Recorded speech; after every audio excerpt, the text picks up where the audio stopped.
দুঃশাসনের সময় মার খেয়েছে, রক্তাক্ত হয়েছে, রাস্তায় পিটিয়েছে, রাস্তায় পড়েছিলাম। তারা আজ সোজা করে দাঁড়িয়েছে জননেত্রী শেখ হাসিনার নেতৃত্বে। আমরা বেঁচে থাকতে ওই কুলাঙ্গারের লাশ পবিত্র শহীদ মিনারে আসবে, এটা কেমন করে হয়? তার লাশ শহীদ মিনারে আনার পেছনে একটা মুক্তবড় সহযোগী ছিল। সহযোগী কি?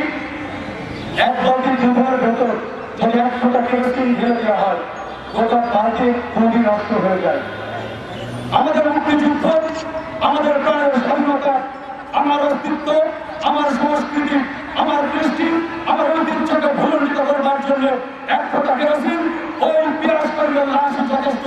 কেননা তারই পূর্বপুরুষ, তারই সহচর, তারই দোসররা এখনো জীবিত রয়েছে। পিয়াস করিমের লাশ যদি পবিত্র শহীদ মিনারে আনা যায়, তাহলে তাদের পূর্বপুরুষ যারা জীবিত রয়েছে তাদের লাশ আসবে। সেটি প্রতিষ্ঠিত করবার জন্য ওই প্রজন্মরা উঠে পড়ে গেছে। কিন্তু না, প্রজন্ম জেগেছে। সেই শাহবাগের গণজাগরণ মঞ্চের উত্তর দিনগুলোর কথা আপনারা ভুলে যাননি।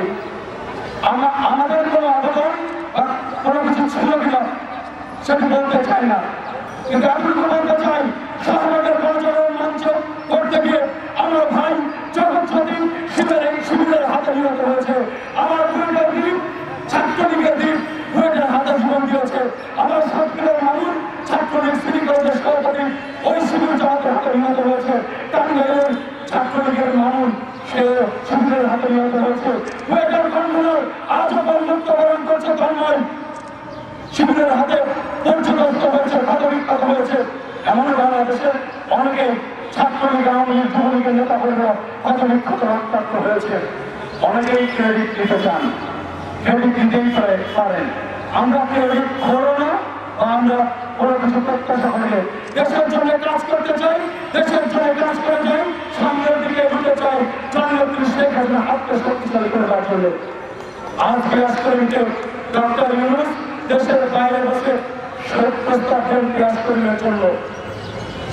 আমার ভাইটি যখন গাড়ির ভেতরে ক্ষতবিক্ষত লাশ কোনো তুলে, আমার বন্ধু যখন সিএনজির ভেতরে মায়ের পুলিশের হাত পড়ে গেল বোমার আঘাতে, জামাত বিএনপির সেই বোমার আঘাতে, কোথায় ছিলেন মিস্টার ডক্টর ইউনূস? তখন মানবতা ঢুকতে ঢুকতে কাঁদে না? তখন কি আমার বোনের সে রক্তাক্ত শরীর দেখে আপনার মানবতা কাঁদে না? আপনার কখনো কাঁদেনি।